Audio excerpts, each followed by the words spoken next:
In June of 2021, Apple began to roll out spatial audio with Dolby Atmos and lossless audio files to Apple Music. In this lesson, we'll go over how to activate each and what exactly each one does. First, you need to have iOS 14.6 or later installed on an iOS device for this to work, and on macOS, you need Big Sur 11.4 or later. From the Music section of the Settings app, we now have a section for Dolby Atmos. This is the format that allows for spatial audio in Apple Music.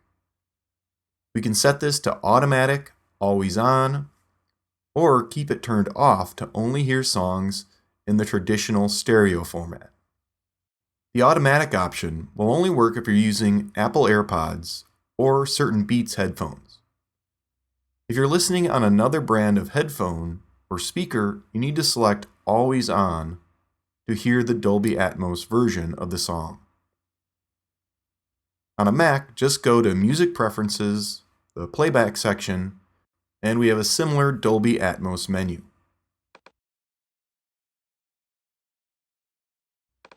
Songs on Apple Music have to be remastered and updated to utilize Dolby Atmos and playback and spatial audio, so only a few are available as of now. To try it out, do a search in Apple Music for spatial audio.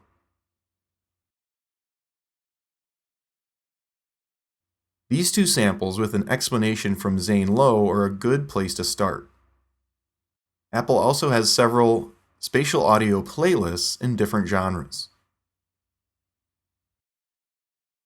If you're using a pair of Apple AirPods, spatial audio can be quickly turned on and off from here in Control Center. Just tap and hold on the volume slider to get to the spatial audio button.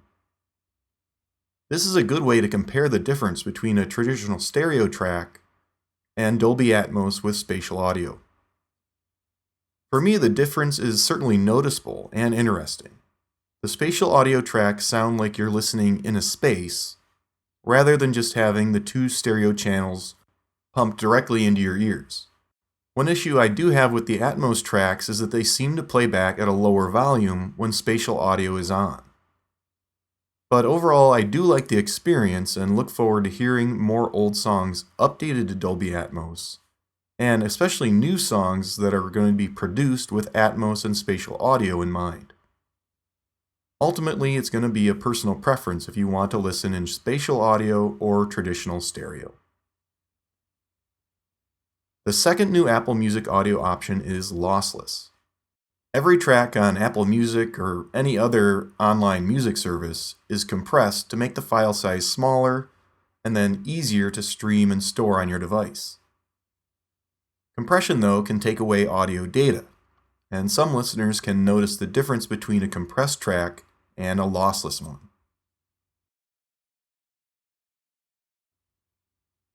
Here in the audio quality section, we now can activate lossless audio and set when lossless is going to be used. In the cellular streaming section, we now have 4 options. The standard has been high quality, which uses advanced audio codec files at 256 kilobytes per second. We can now use lossless or high resolution lossless for peak sound quality. The major catch with lossless audio are the file sizes, which is explained below here. Notice that a 3-minute song can be 145 megabytes rather than just 6 megabytes when using the high-res lossless versus the high-quality standard. So you really need to keep in mind how much data is going to be used to stream or download these lossless audio files. The large file sizes also mean lossless audio files won't work when listening on any wireless headphones or speakers. This includes all Apple AirPods. There's just no way to stream the amount of data that these files contain using Bluetooth as of now. So to listen to lossless audio and hear any real difference, you'll need to listen with a high-quality pair of wired headphones or speakers.